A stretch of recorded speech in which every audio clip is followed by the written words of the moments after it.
Let's start on the customer then, because quite a few of you have raised it, and I think we could almost split this into the three, can we? How we get the step changes in that customer experience, and we get it in safety and in delivery as well. But let's start with the customer experience. Now, you guys have got the Madonna mics. I'm old school because they haven't got 7 Madonna mics. Is this working now? Brilliant. Just like the old days. Okay, well, first of all then, Brian, you were talking a lot about the customer and who it is. Could you answer that question? Who exactly is the customer? Are you talking about the person driving along? Are you talking about the supply chain people or Highways England? Who is the customer? It's a good question. Who is the customer?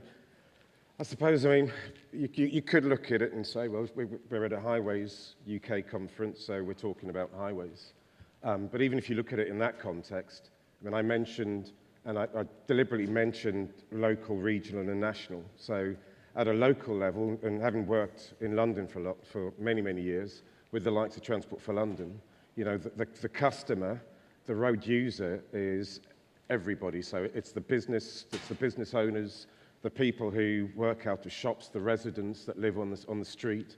So the road doesn't start from curb face to curb face. It starts from shop front to shop front.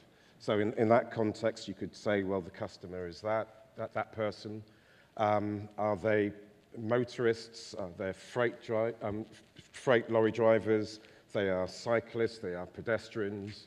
And even to a lesser extent, there are people that live at home that don't drive, actually, because highways impact on people who don't drive. Noise and air quality, for example. So the customer is as broad as that, I would say. If it's that broad, though, how do we kind of know what everyone wants? Because surely it's very hard to find common ground. Because if you don't drive, you don't want roads, for starters. If you commute every day, you do want roads. It's kind of impossible, isn't it, to please everybody? There's a guy that works for Arcadis, and his role description is head of digital experience. And this guy works in the retail industry. That's his background, retail.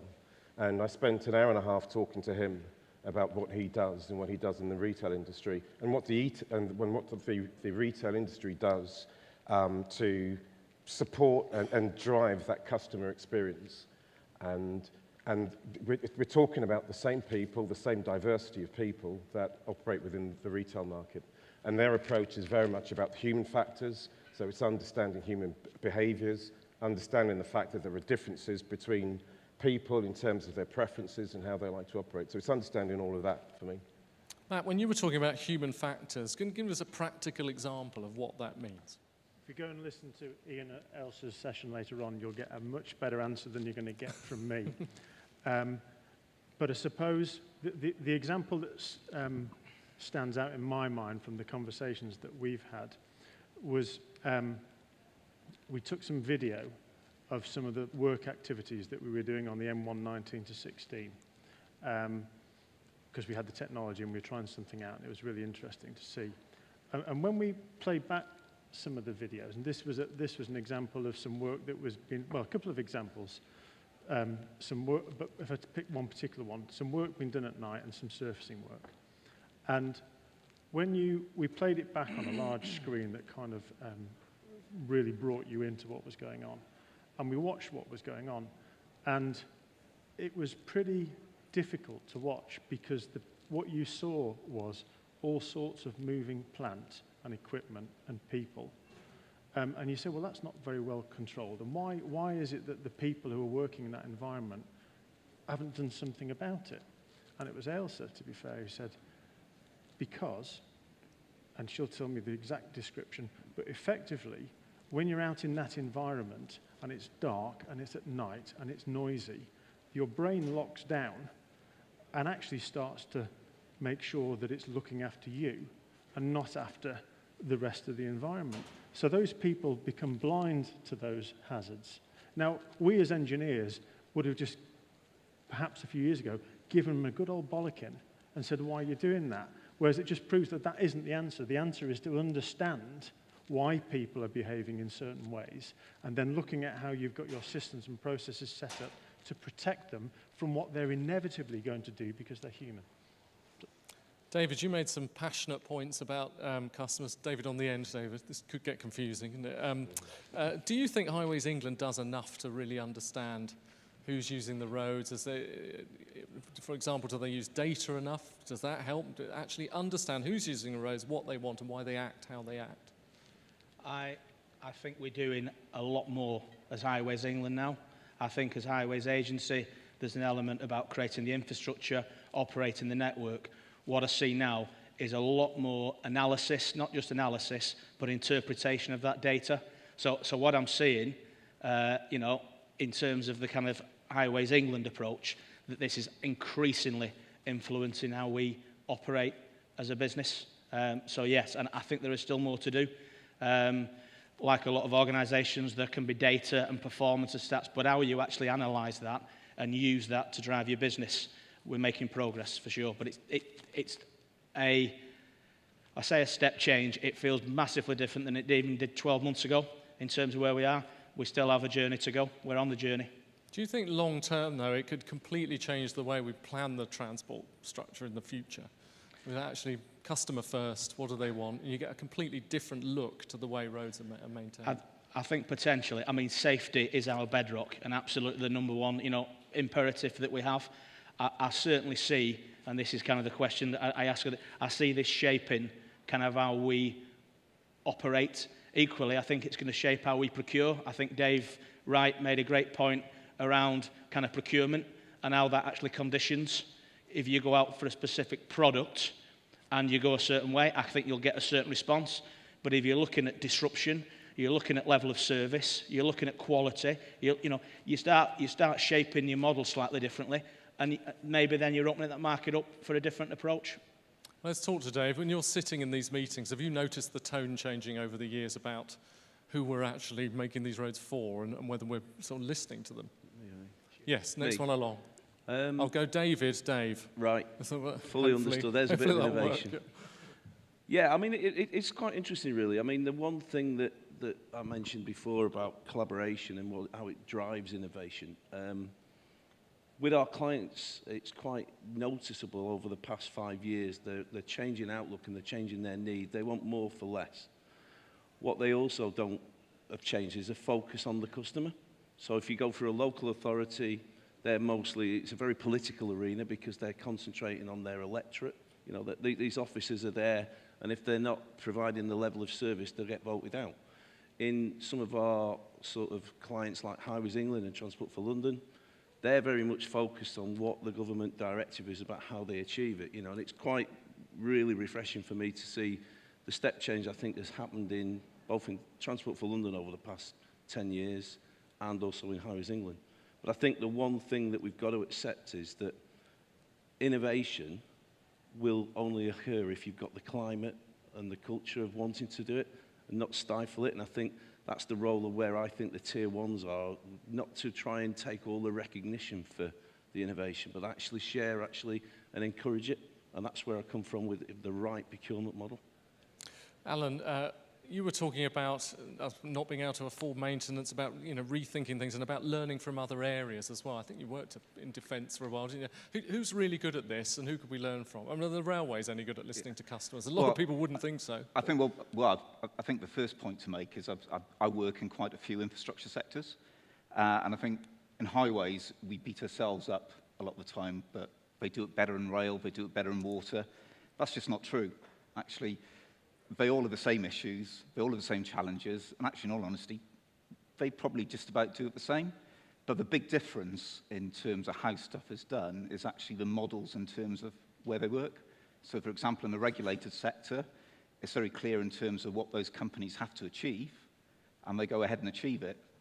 In highways, particularly Highways England's not, let's call it quasi-regulated, it's not a regulated sector, but it may be regulated sometime in the future.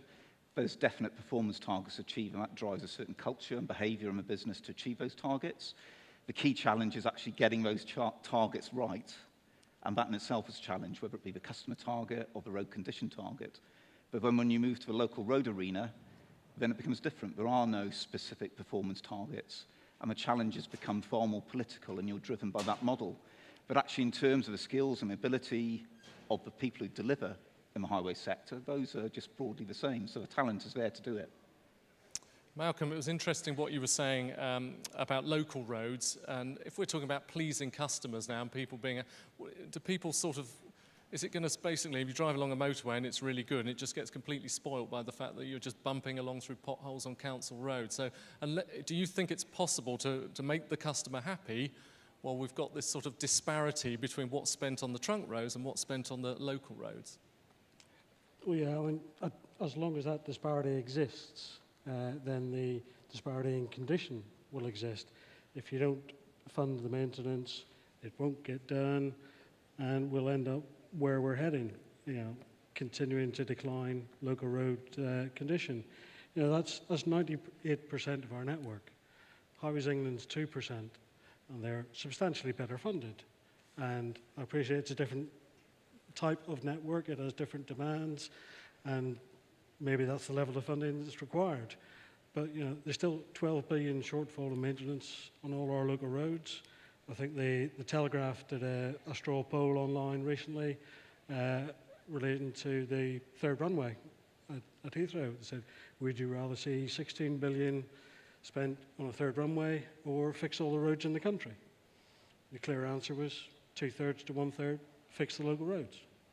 So that is what the customer is demanding. Everyone in this room is a road user. Every journey starts and ends on a local road. You're all customers of services. If you use online purchasing, Amazon, whoever, your delivery comes on your local road.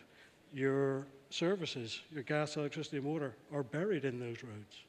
So they don't just deliver people and vehicles, they deliver services as well. So you can't underestimate their value and the importance of keeping those. Highways England could have the finest network in the world, which is useless if you can't actually get to it. So effectively, you could have, somewhat depressingly, a step change in how happy people are using motorways, and you could sort out roadworks, and no one would notice if they've got a terrible road when they just come off that motorway and drive to their house. Yeah. That's the. Okay, well, we can talk, I think, about that sort of whole Cornby report and the idea of actually including more roads in perhaps Highways in England's remit a bit later on. But let's go to you guys now. Does anyone have a question they'd like to ask or a point they'd like to make about customers, about whether we're good at talking to customers, about whether we know who they are, about whether they're satisfied or not? No one on that one for now. I'll keep trying you, so don't be shy later on. I wanted to ask a little bit about how they do things in other countries as well, because I think earlier on we were talking about this Dutch experience, 7 pillars. I don't know a huge amount about it, but effectively they realized they had this massive road building program 10 years ago, whatever it was, and they put in place these 7 pillars, including, as I understand it, paying people to stay away at times when it was going to be very busy. And it's deemed to be very successful. Are there countries that do this really well? Some of you are from multinational companies. Have you seen examples around the world where they do it really well? Brian? So HUK16 have been supporting the Dutch National Road Authority, and they have been for a number of years, and I think they helped to develop a process called minder hinder, which I think is called something nuisance. Yeah? Don't know the full details, but anyway, what they did was, I think the Dutch National Authority, Road Authority, they realized that they had this huge program of highway improvement schemes that they had to deliver, and which potentially was going to cause gridlock on Dutch roads. And they worked with universities and consultants and contractors to develop a process called minder hinder, these 7 pillars. And just quickly running through what the 7 pillars are. So the first one is about smart planning. So we talk about the whole smart technology thing. Smart planning, so coordinating other roadworks and thinking strategically about how best to manage the experience of the road user.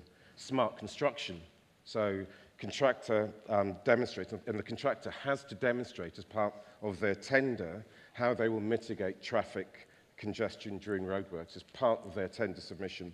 Mobility management, so influence in travel behaviour, which is probably the one area where we start looking at sort of the paying drivers to stay off the road at certain times of the day during roadworks.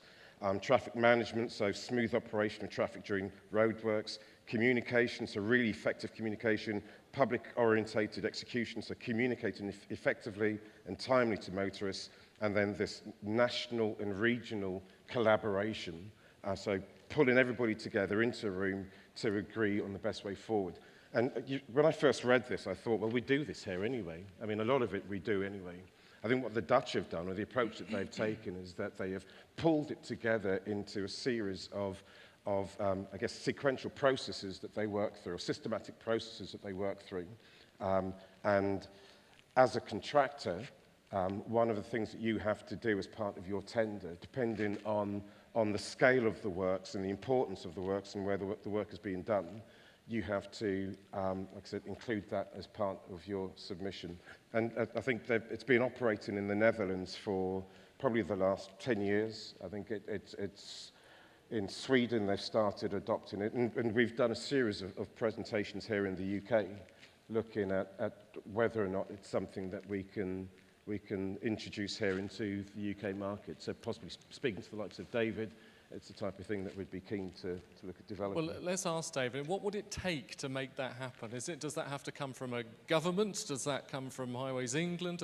Who could make something like that happen? Because there's lots of talk about collaboration. Dave used the word. I think everyone realises how important it is, but it's easier said than done, isn't it? We don't always see it in practice. So is it realistic something like that could happen in the UK? Are we good enough to do that? In terms of making what happen?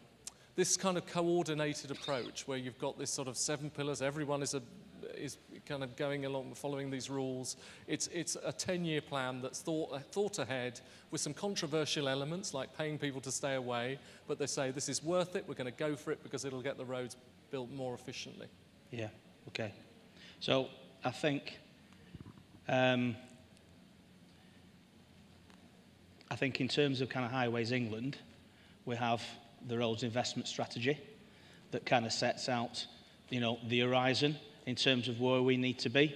And obviously that is set kind of by government, and we are kind of operating a number of the things you talk around those pillars, those actually do embed and kind of fit within our kind of ways of working. So I wouldn't necessarily, I'm not saying it's those 7 pillars, and I'm not here to design the procurement process on the stage, but I think you look at some of the fundamental things that were just stated there.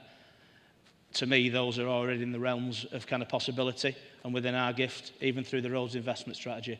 So, Interesting. RIS is 5 years, isn't it? Do you think that's long enough to get things like this in place to be efficient, or would you think actually we should be looking at longer time spans on strategies? I think that's a really good question.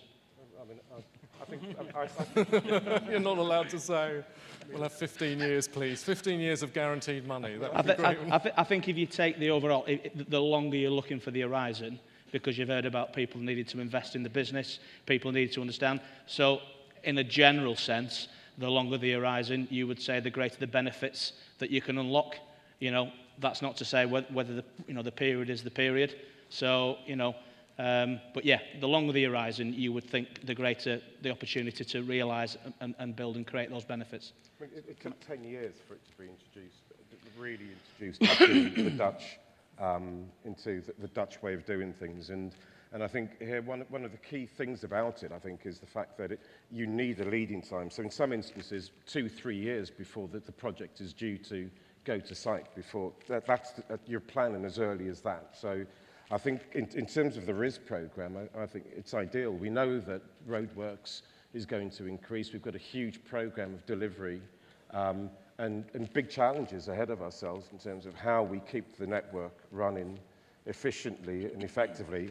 And actually going back to that, that road user survey, raising, the customer satisfaction around their experience on the network. So we do have challenges, I think, in the industry, and I think it's going to require, I think, a step change to really shift and grab the hearts and minds of our customers. Richard, can I add a point there as well? Yeah. I think going back to your question about international experience, I think it might be worth just making the point that particularly if we look in Northern Europe, particularly if we look in Canada and the US, a lot of those strategic roads are actually tolled. So we obviously got one toll road in the UK, but that's more of a sort of pathfinder. But effectively, we don't pay for use at the moment in the UK in terms of roads. On the continent, in terms of strategic roads, they do. So if we're talking about, for example, a long-term RIS, we're talking about that 5-year funding window. If we go to the French toll roads, they've got 60-year concessions.